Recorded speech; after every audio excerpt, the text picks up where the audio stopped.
কোরআনে কারিমার মধ্যে আল্লাহ পাক জানিয়েছেন বিসমিল্লাহির রাহমানির রাহিম আলিফ লাম মিম আল্লাহু আকবার।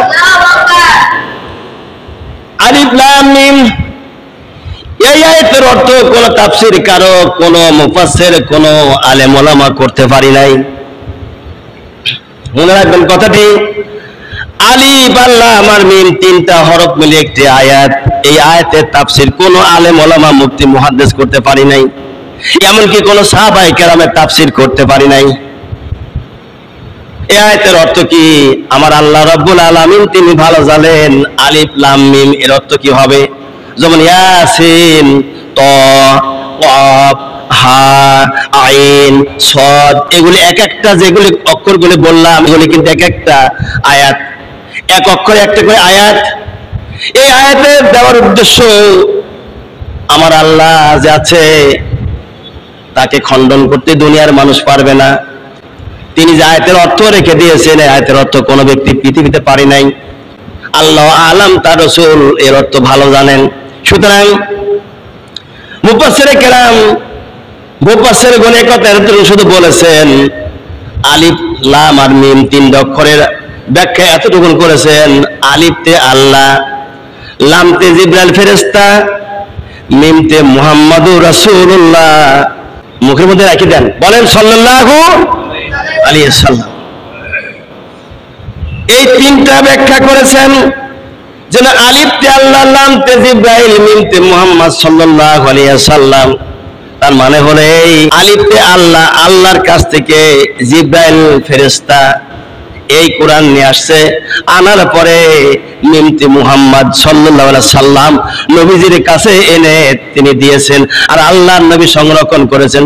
এরপরে শেষের দিকে বলেছেন আল্লাহ আলাম, তার নবীর অর্থ ভালো জানেন।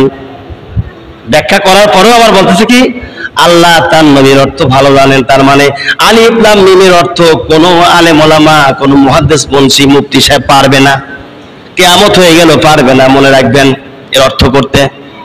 এরপরে আল্লাহ পাক জানিয়ে দিলেন, বান্দা শোনো, এই যে কিতাব আমি আল্লাহ দিয়েছি, এই কিতাবটা শুধু তোমাদের উপরে আমি নাজিল করেছি, নাজিল করে শুধু আমি শেষ করি নাই।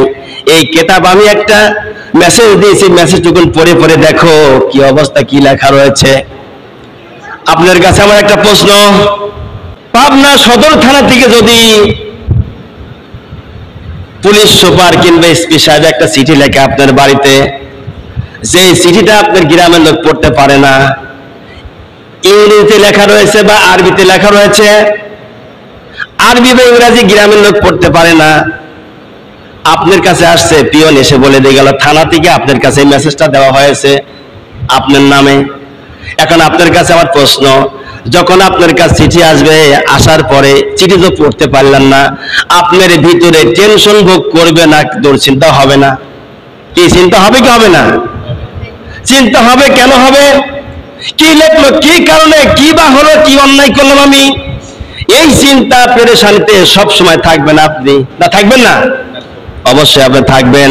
তাহলে বোঝা গেল একটি মাত্র সামান্য থানার থেকে চিঠি আসলো, এসপি থেকে অথবা ডিসি অফিসে ডিসি সাহেব লিখলো, কিংবা এডিশনাল এসপি লিখলো, এডিসি লিখলো একটা চিঠি আপনার কাছে, যা পড়তে পারেন নাই, এই চিঠি পড়ার জন্য, জানার জন্য যেখানে যেতে আপনি সেখানে যাবেন কি যাবেন না? কি যাবেন না আপনারা? যেখানে গেলে পরে চিঠিটা পড়তে পারবে কোন লোক, কোন জায়গায় গেলে তার কাছে কিন্তু আপনারা যাবেন, যাবেন না? আপনারা যাবেন। যেই থাকেন, সামান্য একটা চিঠি, সে আল্লাহ না রাসূলও না, তার চিঠি পেলে তো পেরেশান হয়ে যান। আর আমার আল্লাহ যে একটা মেসেজ দিয়েছেন, এই মেসেজ জানার জন্য একবারও আপনার মনে কি ধাক্কা লাগে না?